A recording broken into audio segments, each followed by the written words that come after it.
आप सभी को जय मसीह की। प्रियो, यह पाठ लूका के अध्ययन की हमारी रूपरेखा के अंतिम भाग की शुरुआत है। एक बार फिर मैं आप सबके सामने लूका के अध्ययन की रूपरेखा बताना चाहूंगा, जो इस प्रकार से थी और है। आरंभ इसमें हमने यीशु मसीह के जन्म और बपतिस्मे की चर्चा की थी। यीशु गलील में इस भाग में यीशु की उस सेवकाई का वर्णन है जो उसने उत्तर के भाग अपने गृह क्षेत्र में की थी। फिर तीसरा पाठ जो हमने देखा था, इसमें यीशु की यात्रा यरूशलेम की ओर। जैसे जैसे यीशु उत्तर से दक्षिण की ओर जाता है, यानी यरूशलेम की ओर, इस बीच की सारी घटनाओं का वर्णन इस भाग में किया गया है। फिर यीशु का यरूशलेम में प्रवेश। इस भाग में हमने यीशु की शिक्षाओं और चमत्कारों को जो उसने यरूशलेम शहर के समीप, उसके आसपास के क्षेत्रों में किए थे, साथ ही यरूशलेम के अंदर की सारी घटनाओं का जिक्र हम लोगों ने किया है। फिर पांचवी रूपरेखा है समापन। इस भाग में हम यीशु के पृथ्वी पर अंतिम पलों का अध्ययन करेंगे।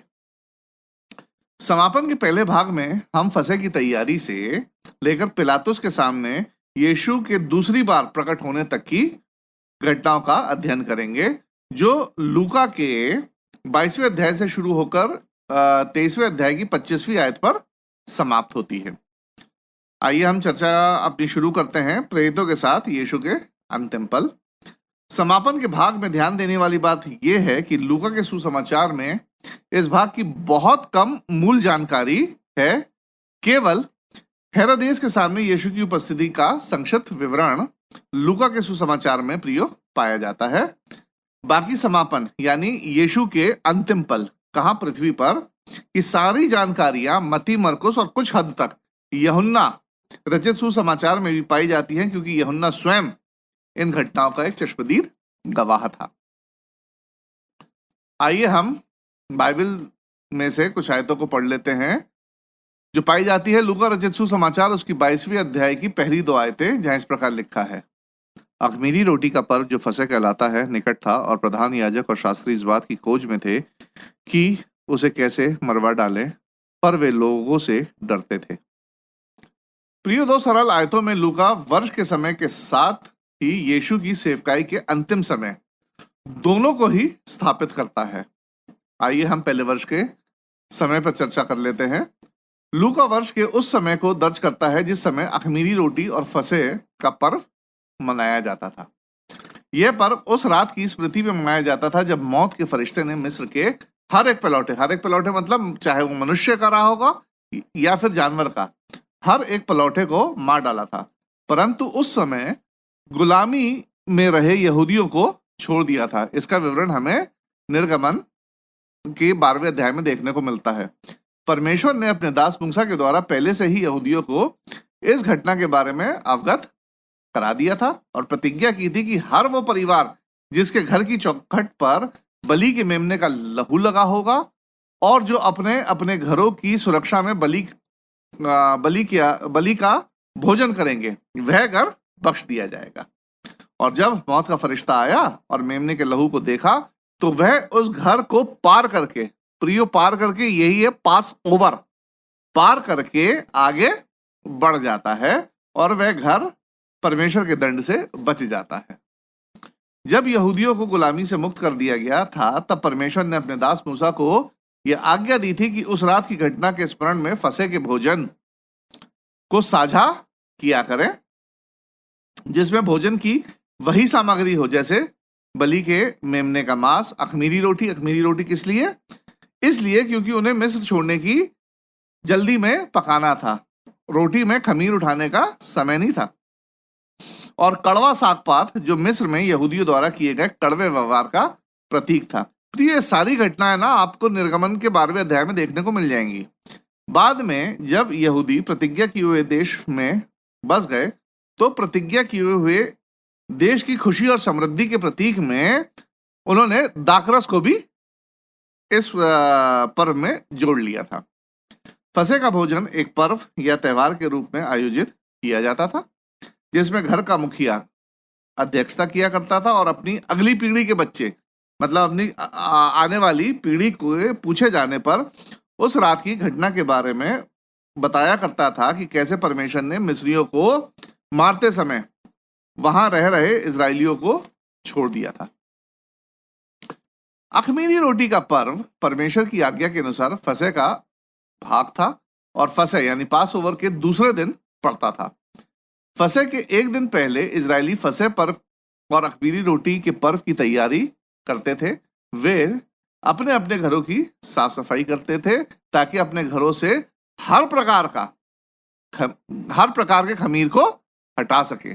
खमीर प्रियो एक तरह से सड़न और पाप को दर्शाता है और अखमीरी रोटी का अभ्यास व्यक्ति को अपने जीवन से पाप हटाने की इच्छा को दर्शाता है। आइए हम निर्गमन की पुस्तक में से कुछ आयतों को पढ़ लेते हैं। निर्गमन 12वें अध्याय और उसकी 14वीं और 15वीं आयत, जहां इस प्रकार लिखा है प्रियो, और वह दिन तुमको स्मरण दिलाने वाला ठहरेगा और तुम उसको यहोवा के लिए पर्व करके मनाना। वह दिन तुम्हारी पीढ़ियों में सदा की विधि जानकर पर्व माना जाए। 7 दिन तक अखमीरी रोटी खाया करना। उनमें से पहले ही दिन अपने अपने घरों में से खमीर हटा देना, वरन जो कोई पहले दिन से ही लेकर 7वें दिन तक कोई खमीरी वस्तु खाए वह प्राणी इजराइल में से नष्ट किया जाए। यह पर्व 7 दिनों तक लोग मनाते थे। यह पहला पर्व था जो इजरायलियों को मनाने के लिए दिया गया था। यहूदी कैलेंडर के अनुसार यह पर्व निसान यानी मार्च और अप्रैल का समय रहता है में मनाया जाता है।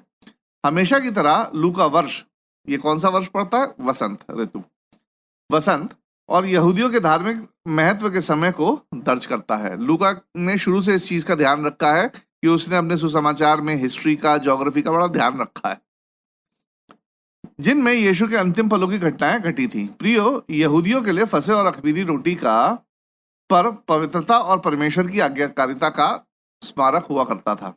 और लूका लिखता है कि इसी पवित्रता के समय याजक और शास्त्री ये खोज रहे थे कि यीशु को कैसे फंसाया जाए और कैसे मार डाला जाए। ये याजक और शास्त्रियों के पाखंड की प्रियो चरम सीमा को दर्शाता है। अभी तक हमने वर्ष के समय को देखा, अब हम यीशु के अंतिम समय को देखते हैं। लूका यहूदी धार्मिक अगुओं के इरादे और उनकी मंशा का वर्णन करता है, क्योंकि वे यीशु को ना तो अपमानित कर पाए थे और ना ही फंसा पाए थे और ना ही बदनाम कर पाए थे। इसलिए अब वे यीशु को रास्ते से ही हटाने के बारे में सोचने लगे थे। और यीशु को मारने का मतलब था कि यीशु की शिक्षा और चमत्कारों का प्रदर्शन अब समाप्त होने वाला था और उनकी सेवकाई का समापन, जिसमें यीशु की मृत्यु, गाड़ा जाना और पुनरुत्थान भी शामिल था, जो अब बस थोड़ी देर में ही शुरू होने वाला था। 3 से 6वीं आयतों में लूका बताता है कि यीशु को मारने की साजिश और जोर पकड़ती जा रही थी, क्योंकि यहूदा इस्करियोती ने अपने संदेह और लालच के आगे घुटने टेक दिए थे। यीशु को गिरफ्तार करने की योजना में यहूदा इस्करियोती अगुओं के साथ शामिल हो गया था। लूका 22 उसके 5 में लूका लिखता है कि वह आनंदित हुए और उसे रुपए देने का वचन दिया। ध्यान दें प्रियो, इस आयत में लूका 2 बातों को स्पष्ट करता है। पहली कि षड्यंत्रकारी खुश थे और वे यीशु को पकड़वाने की योजना में आनंदित थे। दूसरी बात, यहूदी अगुवे यहूदा को पैसे देने के लिए तैयार हो गए थे। प्रियो, ये पैसे वाला विचार लालची यहूदा का ही रहा होगा। मत्ती अपने सुसमाचार में दर्ज करता है कि वे यहूदा का भुगतान उसी समय कर देते हैं। आइए इस आयत को हम पढ़ ही लेते हैं, जो मत्ती रचित सुसमाचार की 26वें अध्याय की 15वीं आयत है, जहां इस प्रकार लिखा है, यदि मैं उसे तुम्हारे हाथ पकड़वा दूं तो मुझे क्या दोगे? उन्होंने उसे 30 चांदी के सिक्के तोलकर दे दिए। आगे यहूदा अपने थैले में पैसे के साथ फसह के भोज में शामिल होता है और यीशु को धोखा देने का उचित समय खोजता फिरता है। प्रियो, 7 से 13वीं आयतों में यीशु फसह के पर्व को मनाने और मेमने की बलि के लिए केवल 2 चेलों को भेजते हैं, क्योंकि पर्व के समय पर अत्यंत भीड़ होती थी। क्यों होती थी प्रियो? इजरायलियों के लिए बहुत महत्वपूर्ण पर्व था और पूरी दुनिया से लोग बाग यरूशलेम में ये पर्व मनाने आते थे और मंदिर के नियमों के अनुसार केवल 2 व्यक्तियों के द्वारा ही फसह के मेमने को प्रस्तुत किया जा सकता था। साधारण शब्दों में कहें तो पर्व के समय मंदिर के अधिकारी ट्रैफिक रूल्स लगा दिया करते थे। पतरस और यूहन्ना के आत्म महत्व की भावना हो सकता है बढ़ गई होगी। आत्म महत्व यानी सेल्फ इंपॉर्टेंस की भावना बढ़ गई होगी। उन्होंने शायद सोचा होगा कि यीशु मसीह ने इस महत्वपूर्ण कार्य के लिए यानी फसह के भोजन की तैयारी के लिए सिर्फ 2 चेलों का चयन किया है। प्रियो, इस बात का संकेत हमें बाद में देखने को मिलता है जब प्रेरितों के बीच में वाद विवाद खड़ा होता है कि हम में से महान कौन है। आइए अब हम प्रभु भोज की कुछ चर्चा कर लेते हैं और लूका रचित सुसमाचार के 22वें अध्याय की 14वीं से 18वीं आयतों को हम पढ़ लेते हैं, जहां इस प्रकार लिखा है। जब घड़ी आ पहुंची तो वह प्रेरितों के साथ भोजन करने बैठा और उसने उनसे कहा, मुझे बड़ी लालसा है कि दुख भोगने से पहले यह फसह तुम्हारे साथ खाऊं, क्योंकि मैं तुमसे कहता हूं कि जब तक वह परमेश्वर के राज्य में पूरा ना हो तब तक मैं उसे कभी ना खाऊंगा। तब उसने कटोरा लेकर धन्यवाद किया और कहा, इसको लो और आपस में बांट लो, क्योंकि मैं तुमसे कहता हूं कि जब तक परमेश्वर का राज्य ना आए तब तक मैं दाख का रस अब से कभी ना पीऊंगा। एक बार फिर से यीशु अपने प्रेरितों को अपनी मृत्यु जो बिल्कुल नजदीक थी की याद दिलाता है, जो फसह के भोजन के प्रतीक से बहुत ज्यादा जुड़ी हुई थी, क्योंकि यीशु ही प्रियो सच्चा और वास्तविक बलि का मेमना है जिसका लहू सभी विश्वासियों को अंतिम और अनंत मृत्यु से बचा सकता है। यीशु इस फसह के भोजन को खाने के लिए उत्सुक था, क्योंकि यह पाप के लिए बलिदान किए गए सच्चे मेमने के द्वारा लोगों को तैयार करने वाला अंतिम प्रतीकात्मक भोजन था। प्रियो, यहां ध्यान दें कि दाखरस के कटोरे का वर्णन 2 बार आया है। पहली बार यीशु कटोरा लेकर धन्यवाद देता है। देखा जाए तो यह साझा किया गया वह कटोरा था जिसको पिता या फिर आप मुखिया कह लीजिए या मेजबान कह लीजिए, मेहमान नवाजी करने वाला कह लीजिए, आशीर्वाद ब्लेसिंग के रूप में देता था और यीशु ने यही किया था। हम 19 और 20वीं आयत को भी पढ़ लेते हैं, जहां इस प्रकार लिखा है, फिर उसने रोटी ली और धन्यवाद करके तोड़ी और उनको ये कहते हुए दी, ये मेरी देह है जो तुम्हारे लिए दी जाती है, मेरे स्मरण के लिए यही किया करो। इसी रीति से उसने भोजन के बाद कटोरा भी ये कहते हुए दिया, यह कटोरा मेरे उस लहू में जो तुम्हारे लिए बहाया जाता है नई वाचा है। प्रियो, यहां वचन से हटकर मैं आपके सामने अब प्रभु भोज के संबंध में यीशु के शब्दों के अर्थ के बारे में तीन मुख्य शिक्षाओं के बारे में चर्चा करना चाहता हूं, जिनकी मान्यता पूरे संसार में है। पहली, ध्यान से सुनिएगा, पहला है तत्व परिवर्तन, जिसे कहते हैं ट्रांसब्सटेंशिएशन। ये एक कैथोलिक शिक्षण पर आधारित है। इस शिक्षण के अनुसार रोटी और दाखरस चमत्कारिक रूप से मसीह के वास्तविक देह और रक्त में बदल जाती है। लोगों को रोटी और दाखरस दिखाई तो जरूर देती है, परंतु उसके तत्व बदल जाते हैं, एलिमेंट बदल जाते हैं। यह शिक्षा 19वीं आयत से उत्पन्न होती है, जहां यीशु कहते हैं, ये मेरी देह है, और मत्ती रचित सुसमाचार की 26वें अध्याय की 28वीं आयत में कि यह वाचा का मेरा वो लहू है। रोमन कैथोलिक इन शब्दों की अभिव्यक्ति यानी एक्सप्रेशन में इनकी व्याख्या करते हैं। फिर दूसरा है द्वितत्व परिवर्तन यानी कॉन्सब्सटेंशिएशन। यह शिक्षा मुख्य रूप से लूथरन शिक्षाओं पर आधारित है, जिसके अनुसार भोज में रोटी और दाखरस के भौतिक तत्व यानी मटेरियल एक्सिस्टेंस, यीशु की देह और लहू भी उस रोटी और दाखरस में सम्मिलित हो जाते हैं। यानी जो रोटी और दाखरस है, उस रोटी और दाखरस में यीशु के जो तत्व हैं उसमें ऑटोमेटिकली सम्मिलित हो जाते हैं। यानी रोटी और दाखरस में यीशु की देह और लहू समाकालीन कोएग्जिस्ट होते हैं। यह शिक्षा भी उन्हीं आयतों से उत्पन्न होती है, यह मेरी देह है और मेरा लहू है, परंतु अलग निष्कर्ष के साथ। प्रियो, यह शिक्षा मूल रूप से मार्टिन लूथर द्वारा विकसित की गई थी। और तीसरी है स्मृति और स्मरणोत्सव यानी कमेमोरेशन। ये इस शिक्षा के अनुसार विश्वासियों द्वारा यीशु के बलिदान को स्मरण करने के लिए, यीशु की देह और लहू का प्रतिनिधित्व करने के लिए एक रीति के रूप में रोटी और दाखरस लिया जाता है। यह शिक्षा पद 19 पर आधारित है, जहां लिखा है, मेरे स्मरण के लिए यही किया करो। इस पद में आज्ञा यही किया करो के साथ साथ प्रयोग कारण की व्याख्या की गई है। और कारण क्या था? मेरे स्मरण में। मेरे अनुसार यही शिक्षा सबसे ज्यादा उचित और सटीक है, क्योंकि अन्य दूसरी शिक्षाएं रूपक के उपयोग की गलत समझ पर आधारित है। जैसे उदाहरण के तौर पर यूहन्ना रचित सुसमाचार में यीशु ने कहा है कि मैं भेड़ों का द्वार हूं, मैं दाखलता हूं।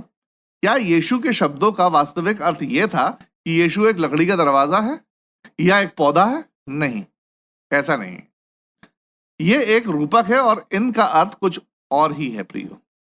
इस तरह यीशु रोटी और दाखरस को अपनी देह और क्रूस पर बहाए गए लहू के लिए एक रूपक के रूप में उपयोग करते हैं, जो प्रत्येक मनुष्य के पाप के बलिदान के लिए चढ़ाया गया था।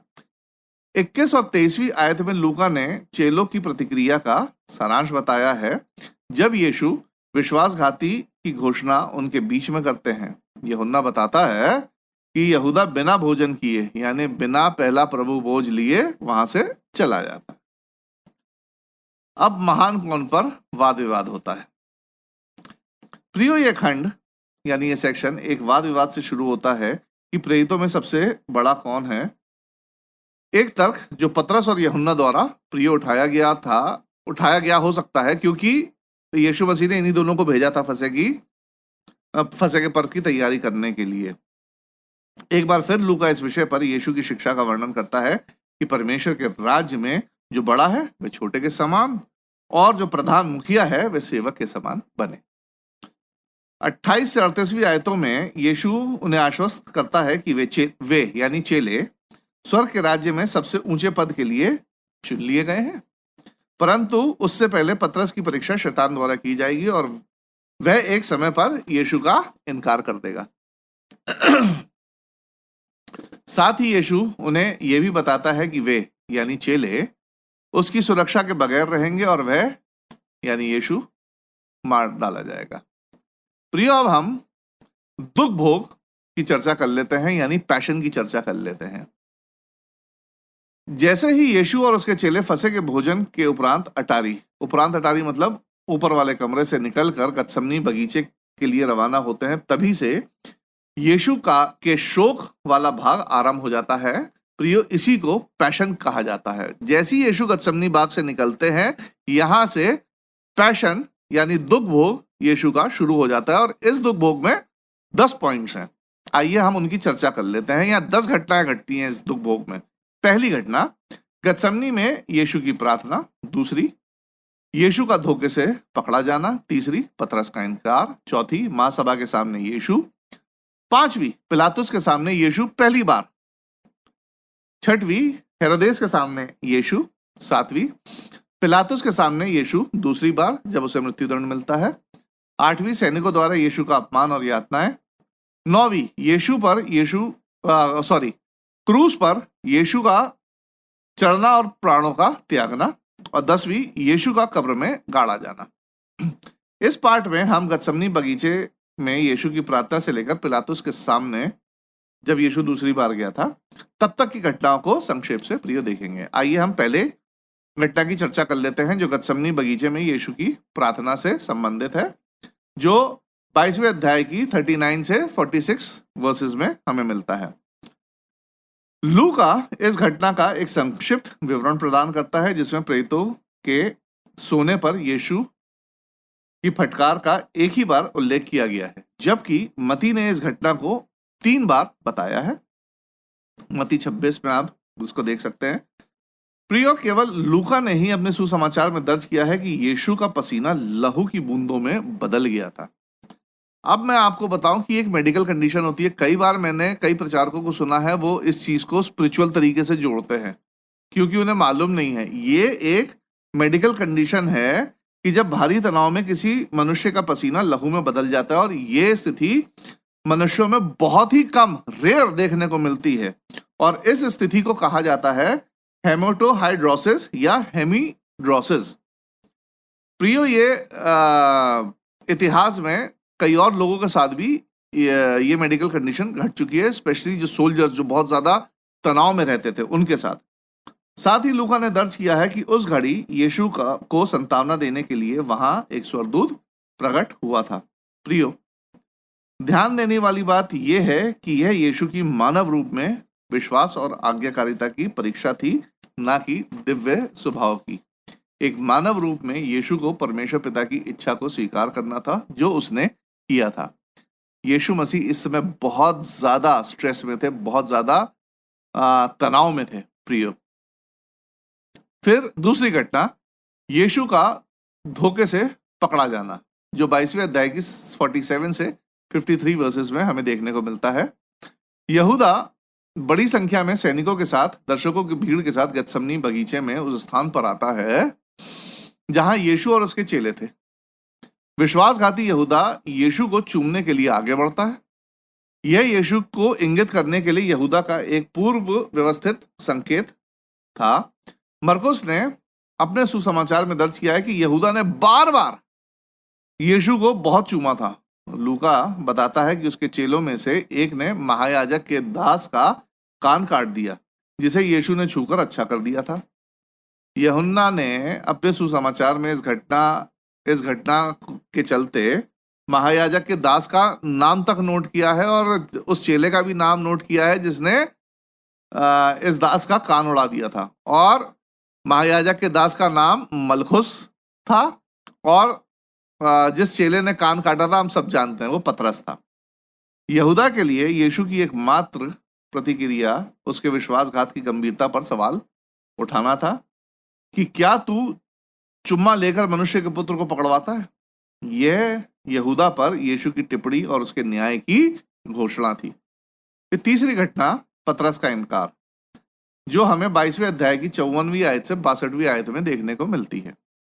पतरस और एक अन्य चेला महायाजक और अन्य यहूदी अगुओं द्वारा यीशु की पूछताछ को देखने के लिए कैफे के आंगन में सैनिकों और भीड़भाड़ के साथ चल रहे थे। ये दो चेले।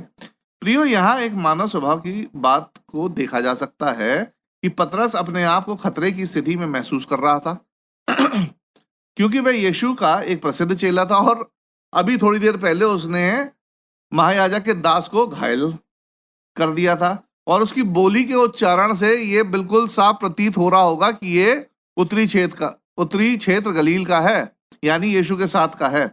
जैसे कि यीशु ने भविष्यवाणी की थी, आंगन में विभिन्न लोगों द्वारा दबाव डालने पर पतरस यीशु का 3 बार इनकार करता है और अन्य चेले डर के मारे इधर उधर भाग जाते।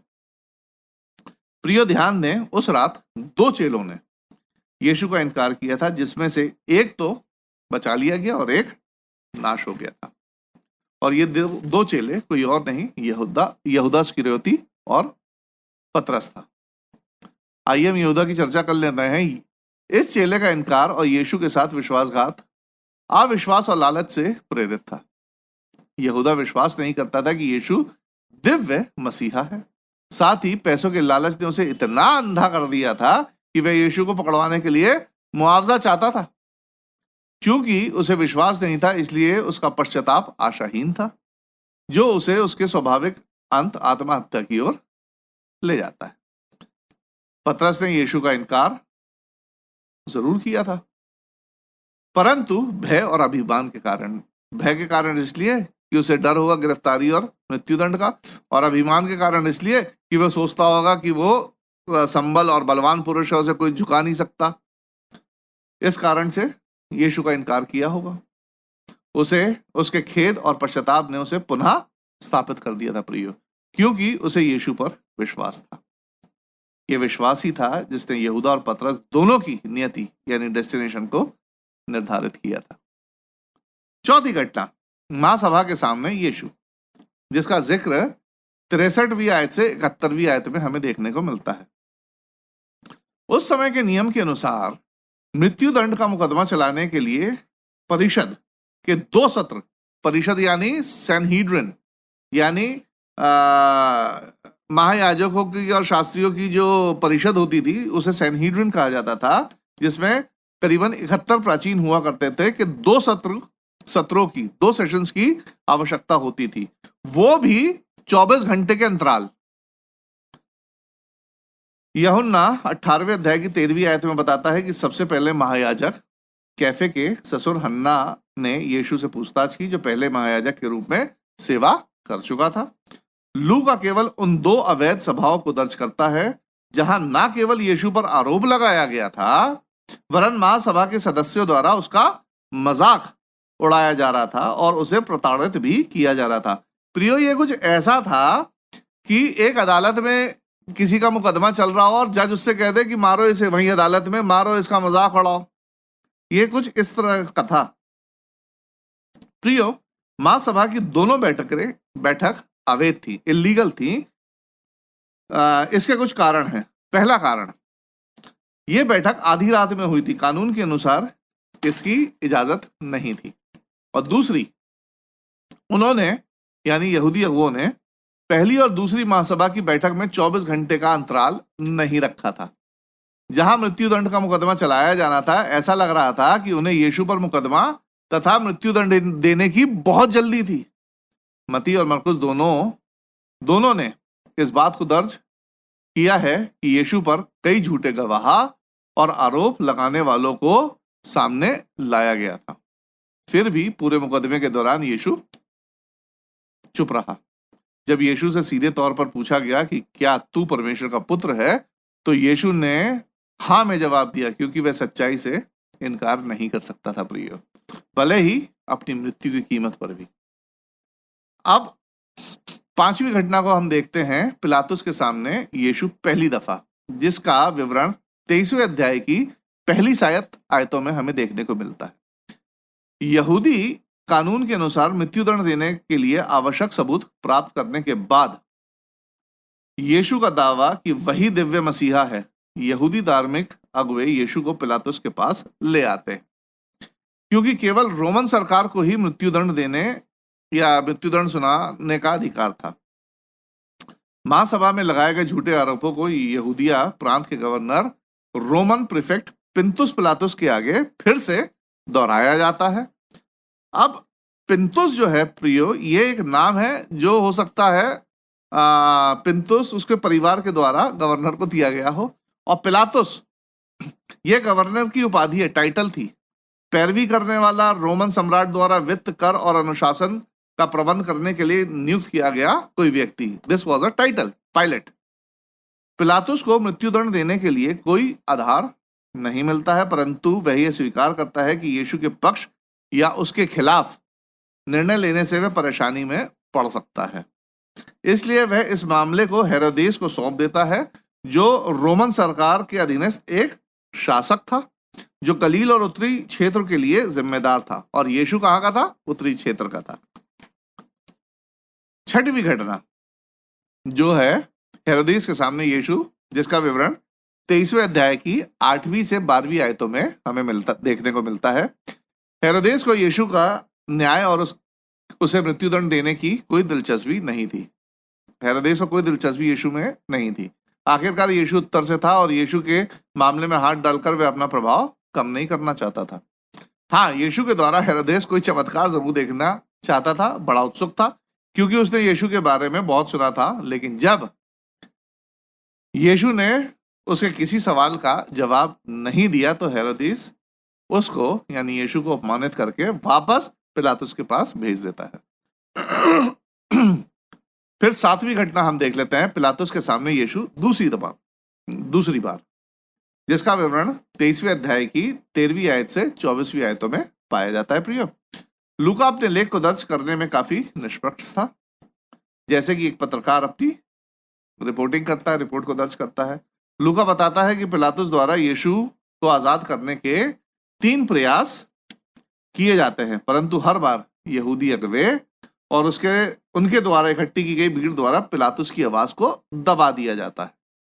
लूका पिलातुस के सामने यीशु की सुनवाई की घटना को प्रस्तुत करता है, परंतु इस तथ्य के अलावा अन्य उद्देश्यों का उल्लेख लूका ने नहीं किया कि कानून के मुताबिक यीशु मृत्युदंड का उम्मीदवार नहीं था। मती ने इस बात का अवलोकन किया है कि पिलातुस जानता था कि यहूदी ईर्ष्या के कारण यीशु को मरवाने की कोशिश कर रहे थे। और मरकुस ने स्पष्ट किया है कि पिलातुस सीधे तौर पर पूछता है कि यीशु ने क्या बुराई की है। पिलातुस अपनी स्थिति को लेकर यहूदी अगुवों से प्रियो एक प्रकार से डर रहा था, क्योंकि वह उसके वरिष्ठ अधिकारियों के सामने उसके लिए परेशानी का बायस बन सकते थे। लूका सरल शब्दों में इस घटना के परिणाम को सारांशित करता है। आइए हम पढ़ लेते हैं जो लूका रचित सुसमाचार के 23वें अध्याय की 25वीं आयत में हमें देखने को मिलता है, जहां इस प्रकार लिखा है, उसने उस मनुष्य को जो बलवे और हत्या के कारण बंदी गृह में डाला गया था और जिसे वे मांगते थे छोड़ दिया और यीशु को उनकी इच्छा के अनुसार सौंप दिया। प्रियो, हम दुख भोग के अगले 3 घटनाओं की समीक्षा अगले पार्ट में करेंगे। इस पार्ट से भी हमें यही शिक्षा मिलती है कि यहूदा और पतरस के समान हमारा भी अंतिम परिणाम विश्वास पर ही आधारित होगा। प्रियो, हमारा अगला पार्ट लूका रचित सुसमाचार के अध्ययन का आखिरी पार्ट होगा, इसलिए कृपया करके अगले पार्ट के लिए 23वें अध्याय की 26वीं आयत से 24वें अध्याय की 53वीं आयत को अच्छी तरह पढ़ लें। अगले पार्ट में आपसे फिर मुलाकात होगी। तब तक के लिए आप सभी को जय मसीह की।